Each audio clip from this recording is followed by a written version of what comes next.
May the peace of the Lord be with you all. Today's Holy Mass reading, July 8, 2025, Tuesday. In the course of the night, Jacob arose, took his 2 wives, with the 2 maidservants and his 11 children, and crossed the ford of the Jabbok. After he had taken them across the stream, and had brought over all his possessions, Jacob was left there alone. Then some man wrestled with him, until the break of dawn. When the man saw that he could not prevail over him, he struck Jacob's hip at its socket, so that the hip socket was wrenched as they wrestled. The man then said, "Let me go, for it is daybreak." But Jacob said, "I will not let you go until you bless me." The man asked, "What is your name?" He answered, "Jacob." Then the man said, "You shall no longer be spoken of as Jacob, but as Israel, because you have contended with divine and human beings, and have prevailed." Jacob then asked him, "Do tell me your name, please." He answered, "Why should you want to know my name?" With that, he bade him farewell. Jacob named the place Peniel, "Because I have seen God face to face," he said, "yet my life has been spared." At sunrise, as he left Peniel, Jacob limped along because of his hip.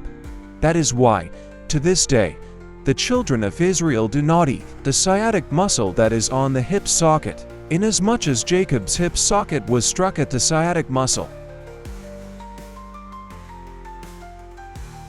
Responsorial Psalm. In justice I shall behold your face, O Lord. Hear, O Lord, a just suit.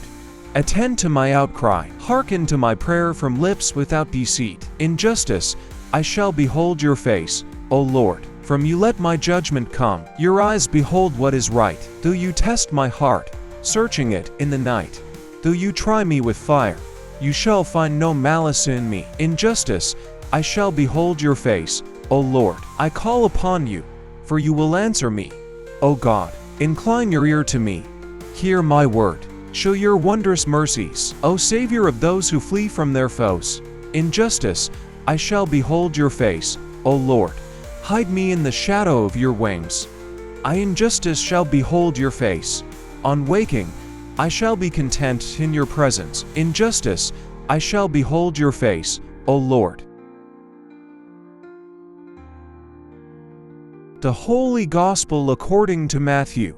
A demoniac who could not speak was brought to Jesus, and when the demon was driven out, the mute man spoke. The crowds were amazed and said, "Nothing like this has ever been seen in Israel." But the Pharisees said, "He drives out demons by the prince of demons."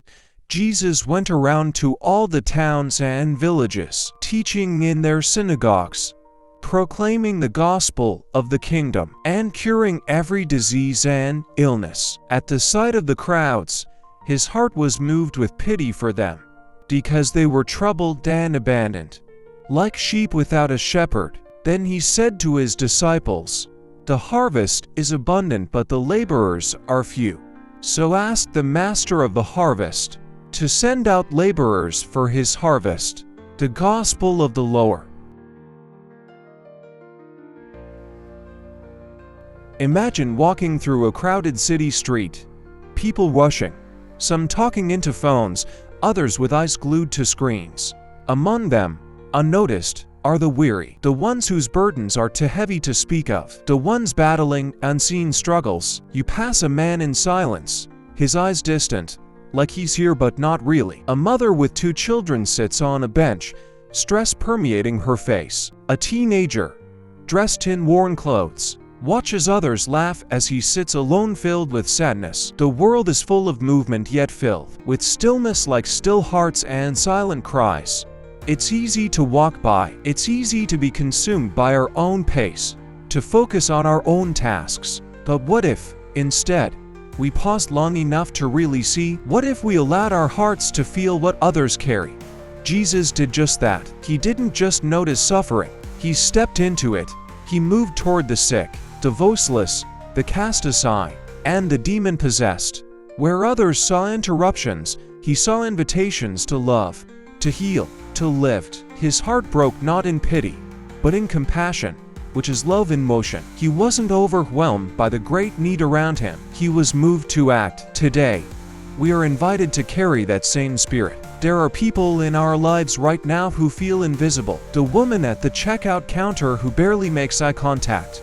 The coworker who always eats alone. The neighbor whose yard has been neglected for months. Often, people's deepest wounds are hidden beneath the surface of everyday life. All too often, the greatest miracle we can offer is to simply see them and care enough to respond to their needs.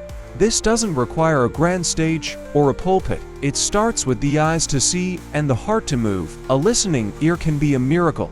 A simple meal, a shared prayer, a genuine "how are you?" All of these are seeds of hope that grow in the soul of compassion. But as we look out and see the enormity of need in the world, it's easy to feel small. What can one person really do? That's when we must remember, the smallest act done in love is greater than the grandest act done for show. When we show up for others, we partner in something eternal. We begin to shift atmospheres, to push back darkness, to plant light. And here's the truth. We aren't doing it alone. The world's pain is not our burden to carry, but our invitation to serve. We're called not to solve everything but to step into our part. And as we do, something miraculous happens, not only in others, but in us. Our hearts enlarge, our eyes clear. We begin to see the world not as a problem to fix, but as a field ripe with possibility, with lives waiting to be touched. This field is vast and the workers are few. Not because people don't care, but because many don't realize they've been chosen. That you have been chosen for such a time as this, in the exact place where you are, with the people you know. Your life is not random. You have a purpose to be here. Your kindness is needed. The world needs your compassion. So today, let's open our eyes. Let's look again, not with judgment, not with weariness, but with hope. There is more to be done and there is also more to be loved. Every person you meet is a sacred opportunity. Every moment you choose to act in love is a reflection of something divine. We were all made to see. We were all made to care. The world is waiting, not for a perfect person, but for someone who is simply willing to see and care. Let that someone be you and me.